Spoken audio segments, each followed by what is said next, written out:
नमस्कार विद्यार्थी मित्रांनो, आगामी महापोलीस भरतीच्या अनुषंगाने भारतीय राज्यघटना या लेक्चर सिरीजमध्ये आपलं सर्वांचं सहर्ष स्वागत करतो.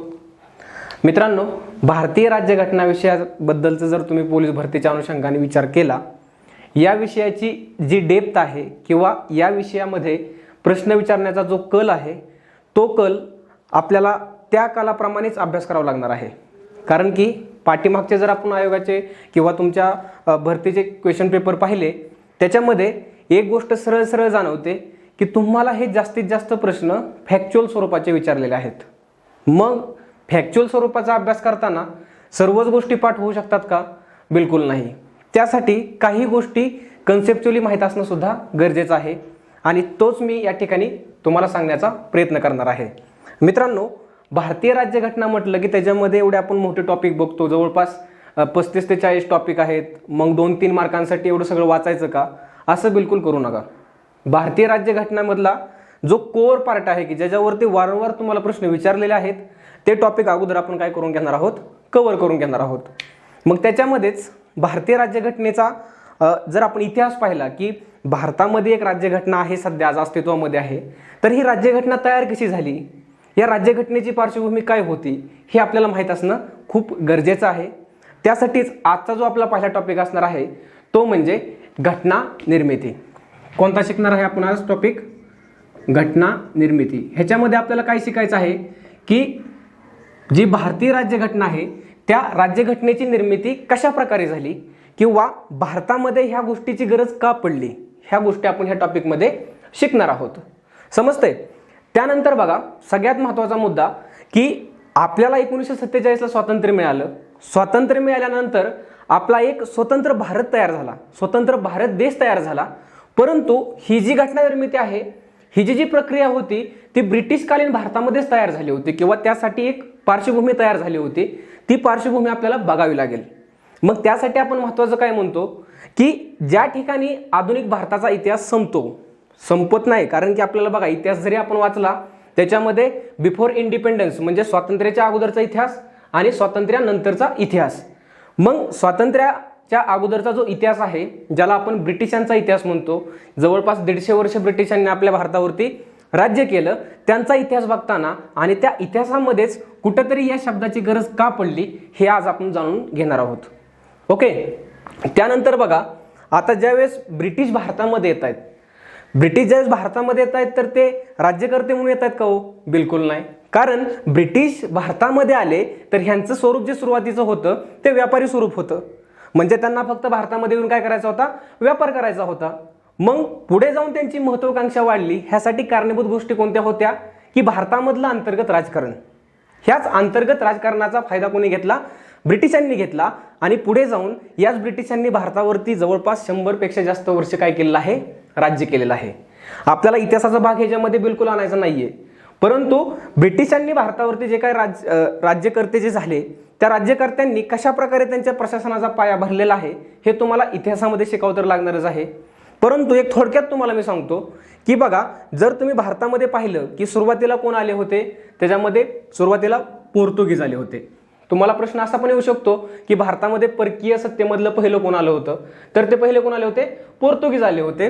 दुसरे कोण आले होते? डच आले होते. तिसरे कोण आले होते? इंग्रज आले होते. आणि चौथ्या क्रमांकाला कोण आले होते? तर फ्रेंच आले होते. मग आता हे तुम्ही लक्षात कसं ठेवणार? आपली बघा, एक मोबाईलमध्ये PDF फाईल असते, तर PDF हा शब्द फक्त लक्षात ठेवा. बघा, PDF म्हणजे तुम्हाला तो क्रम पण सगळा लक्षात राहील. तुम्हाला क्रम वगैरे विचारणार नाहीयेत. परंतु लक्षात ठेवा की सुरुवातीला कोण आलं? पोर्तुगीज, नंतर डच, नंतर इंग्रज आणि शेवटी कोण? फ्रेंच आलेले आहेत. हा झाला आपल्यामध्ये येण्याचा क्रम झाला, बरोबर.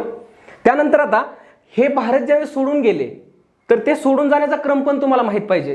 क्रम तुम्हाला प्रश्न विचारणार नाहीतच, परंतु एक तुम्हाला पहिला आणि शेवटचा तरी माहित पाहिजे. मग आपण PDF ट्रिक कशासाठी बनवली होती की जे भारतामध्ये कशा प्रकारे आले होते. आता आपण बघूयात की हे भारतातून कशा प्रकारे गेले. फक्त काय करायचं बघा, जो इथला सुरुवातीचा P आहे तो उचलून काय करायचा? शेवटी टाकायचा. मग तुम्ही आहे असं लिहू शकता बघा, DEF आणि इथं काय लिहायचा? P. हा काय झाला तुमचा? जे परकीय सत्ता होते ते भारतातून जाण्याचा क्रम आहे. मग पहिल्यांदा कोण गेले? डच गेले. परत कोण गेले? इंग्रज गेले. सेकंड लास्ट कोण गेले? फ्रेंच गेले आणि शेवटी आपण 1962 म्हणतो बघा गोव्यामधून शेवटी कोण गेलेले आहेत तर पोर्तुगीज गेलेले आहेत. हा झाला इतिहासाचा भाग. परंतु मी आज इतिहासाचा आणि राज्यघटनेचा भाग मिक्स मुद्दा म्हणून का करतोय तर आजचा टॉपिकच आपला काय आहे, घटनानिर्मितीचा टॉपिक आहे. लक्षात राहू द्या, खूप महत्त्वाचे हा बीट आहेत. तुम्हाला सोपे प्रश्न विचारले जातात आणि मुलांचं त्याच्यामध्येच काय होऊन जातं, कन्फ्युजन होऊन जातं.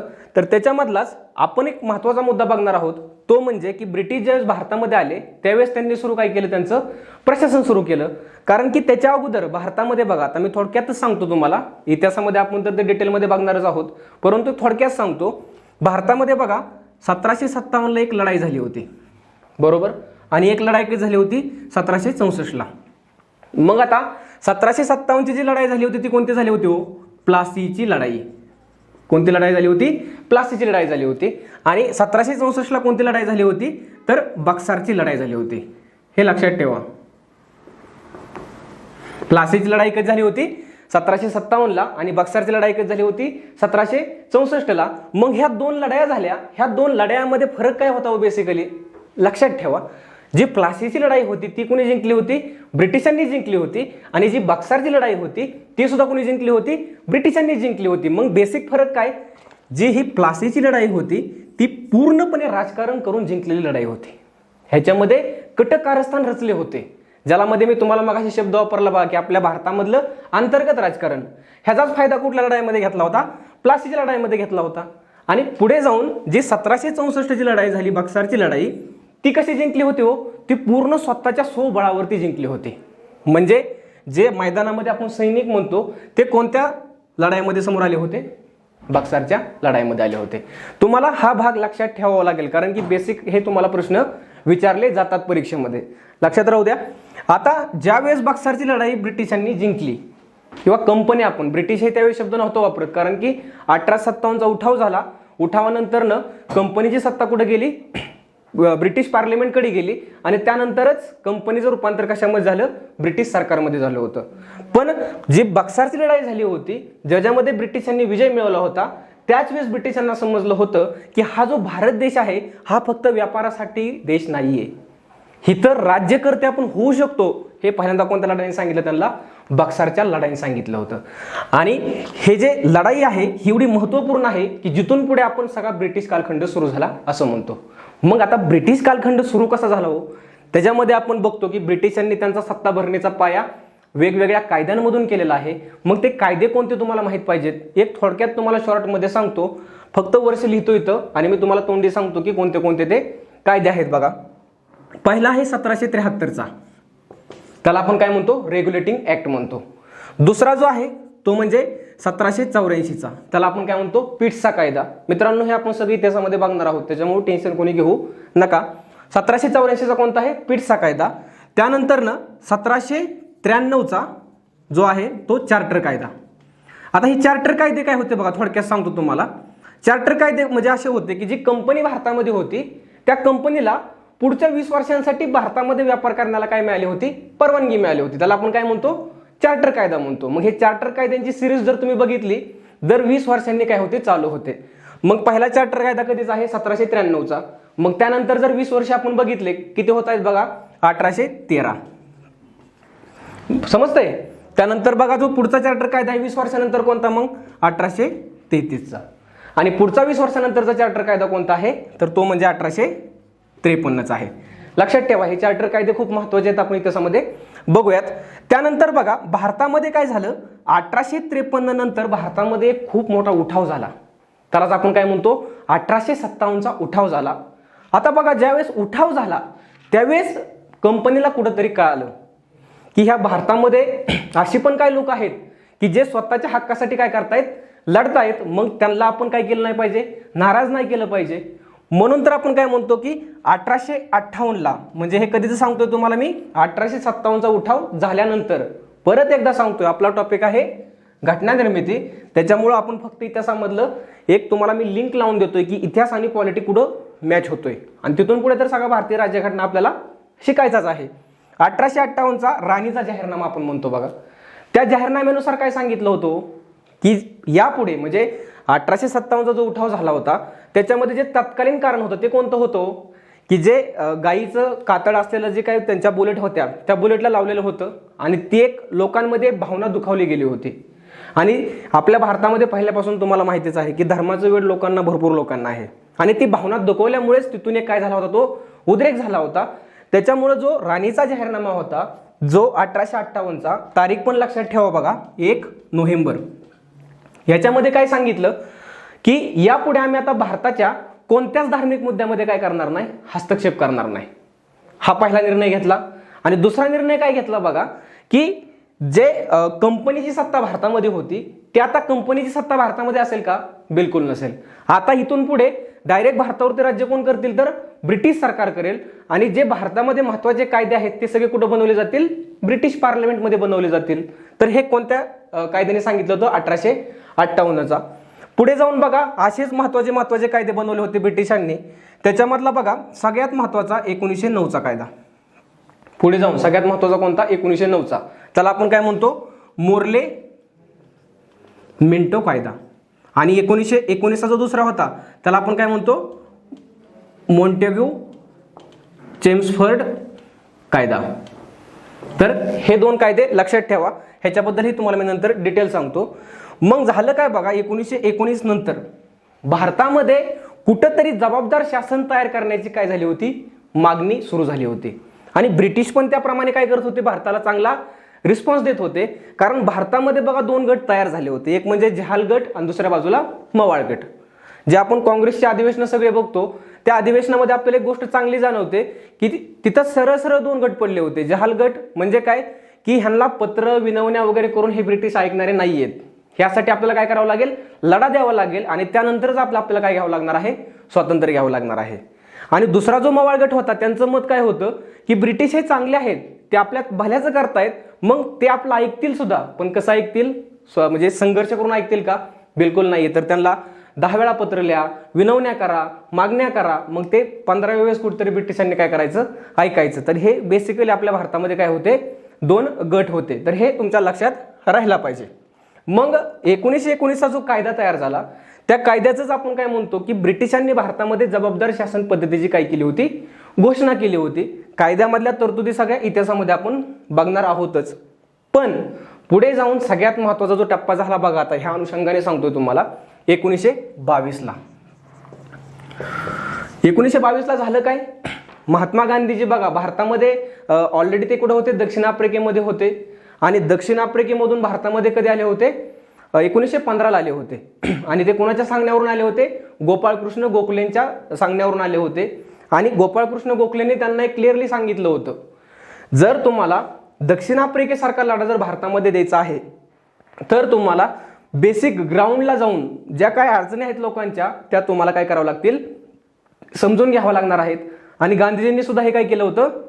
मान्यच केलं होतं. पण 1922ला गांधीजींनी काय केलं? सुरुवातीला त्यांचं एक पुस्तक आहे बघा, त्या पुस्तकाचं नाव पण लक्षात ठेवा, यंग इंडिया. पुस्तकाचं नाव काय आहे? Young India. या पुस्तकामधून त्यांनी सुरुवातीला काय सांगितलं हो? म्हणजे घटना निर्मिती पाहिजे किंवा घटना निर्मिती करण्यासाठी संविधान सभा असली पाहिजे असं काय बोलले का ते? काहीच नाही बोलले. ते फक्त काय बोलले होते की भारतामध्ये एक घटना पाहिजे, पण ती कशाच्याद्वारे बनवली जाईल असा त्यांनी कुठे शब्द उल्लेख केला होता का? नव्हता केला. म्हणजेच तुम्हाला प्रश्न जरी आला लक्षात ठेवा की 1922 मध्ये सुरुवातीला मागणी कोणी केली होती तर तिथं काय लिहायचं उत्तर तुम्ही? महात्मा गांधी. आणि ह्यांचं पुस्तक कोणतं आहे तर ते यंग इंडिया हे पुस्तक आहे. त्याच्यामध्ये त्यांनी शब्दोल्लेख संविधान सभा असा केला होता का? बिलकुल नव्हता केला. हे झालं 1922 झालं. त्यानंतर ना बघा वारंवार भारतामध्ये एक बुद्धिजीववादी वर्ग तयार होत होता आणि त्या वर्गाचं एकच मागणं होतं की भारताला काय मिळालं पाहिजे? स्वातंत्र्य मिळालं पाहिजे. बघा स्वातंत्र्य हा शब्द 1940च्या नंतरनं चर्चेमध्ये आला होता. त्याच्या अगोदर एक जो शब्द चर्चेमध्ये होता तो म्हणजे कोणता होता? स्वराज्य होता. म्हणून तर आपण काय म्हणतो की टिळक काय करतात? स्वराज्य हा माझा जन्मसिद्ध अधिकार आहे आणि तो मी मिळवणारच, असं कोण म्हणलं होतं? लोकमान्य टिळक बोलले होते. पुढे जाऊन बघा 1922 नंतर घटना कधी घडली? 1934ला. 1934ला घटना काय घडली होती की भारतामध्ये बघा साम्यवादी पक्ष एक आहे, ज्या आज पण भारतामध्ये एक साम्यवादी नावाचा पक्ष आहे, त्याला आपण काय म्हणतो बघा? CPI म्हणतो, कम्युनिस्ट पार्टी ऑफ इंडिया म्हणतो. मग त्या साम्यवादाचे जे काही चळवळीचे जनक होते त्यांना आपण काय म्हणतो, M.N. रॉय. लक्षात ठेवा नाव, खूप महत्त्वाचा प्रश्न आहे, तुम्हाला विचारला जाऊ शकतो की भारतातील साम्यवादी चळवळीचे जनक कोणाला म्हटलं जातं, तर त्यांचं नाव काय आहे, मानवेंद्रनाथ रॉय हे त्यांचं नाव आहे.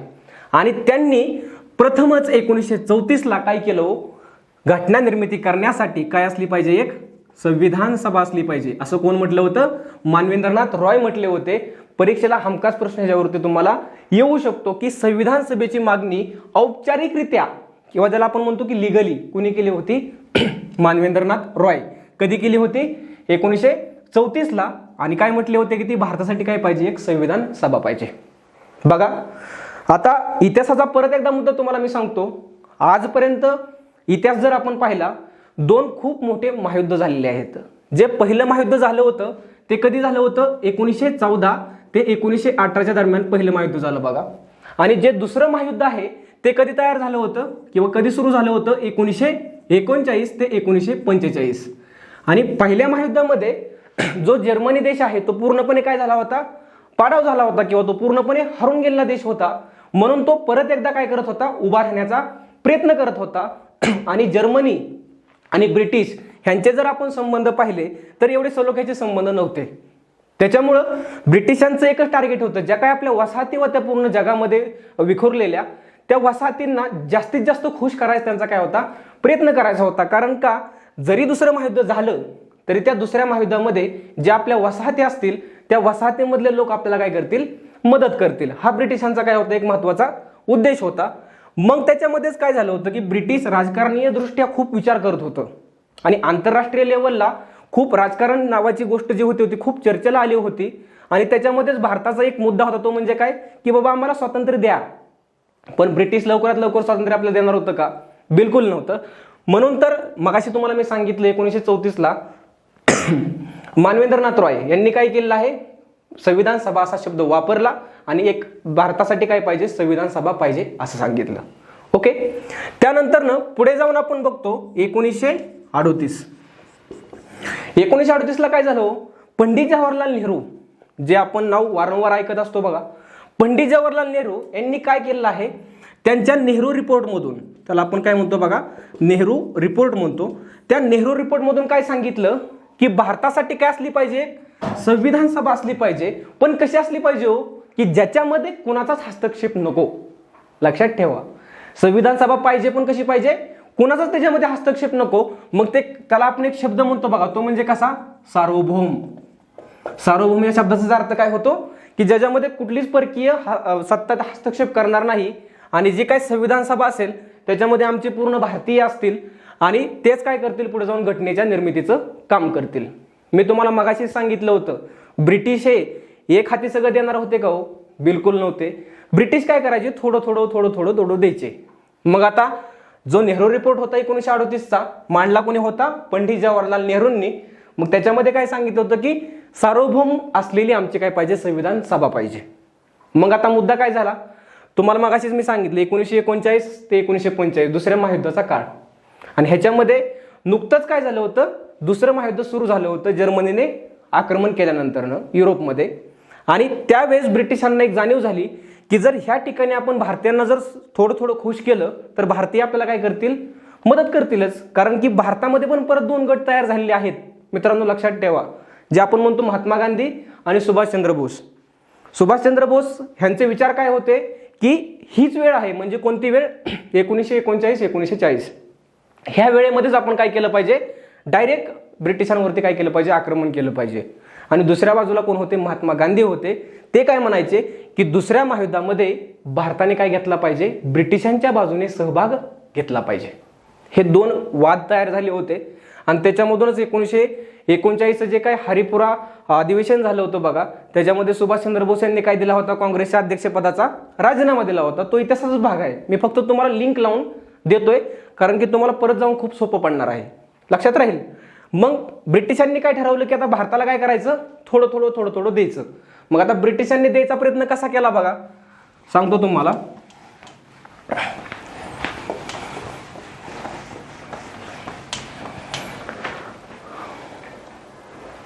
ब्रिटिशांनी द्यायचा प्रयत्न काय केला, 1940ला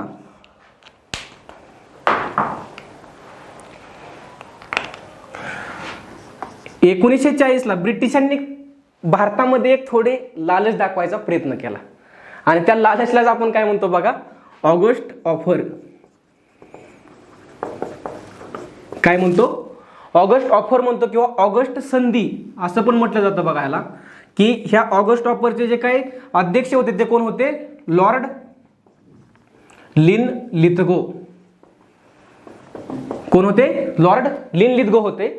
आणि हे ज्यावेळेस भारतामध्ये आले त्यावेळेस ह्यांनी भारताच्या जे काही राज्यकर्ते होते किंवा राजकारणी होते किंवा काँग्रेस म्हणूयात आपण, त्या काँग्रेसच्या लोकांशी काय केलं? डिस्कशन केलं. त्यावेळेस बघा भारतामध्ये मुस्लिम लीग पण एक गट तयार झाला होता की जो स्वतंत्र पाकिस्तानच्या मागणीच्या मतावरती ठाम होता आणि दुसऱ्या बाजूला काय होतं? काँग्रेस होतं. मग जी ऑगस्ट ऑफर होती ह्यांनी काय सांगितलं की आम्ही काय करू? भारतासाठी एक संविधान सभा स्थापन करू. काय म्हटलं? की आम्ही भारतासाठी काय करू? एक संविधान सभा स्थापन करू, पण त्याच्यामध्ये काय असतील? मुख्यतः भारतीय असतील. शब्द महत्वाचा आहे बघा. कोण असतील? मुख्यतः भारतीय असतील. ह्याचा अर्थ काय झाला बघा? मुख्यतः म्हणजे काय? की जर संविधान सभा सपोज 100 लोकांची आहे, त्याच्यामधले 60 ते 70 लोक कोण असतील? भारतीय असतील आणि 30 लोक कोणाचे असतील? ब्रिटिशांचे असतील. ह्याचा अर्थ सार्वभौम हा शब्द पूर्ण होतोय का तयार? बिलकुल होत नाही. म्हणून काय केलं? आपली जी काय काँग्रेस होती त्यांनी ही ऑफर काय केली? नाकारली. ऑगस्ट ऑफर काय केली? नाकारली. ते परत माघारी ब्रिटनमध्ये गेले आणि ब्रिटनमध्ये परत ह्या मुद्द्यावरती चर्चा झाली.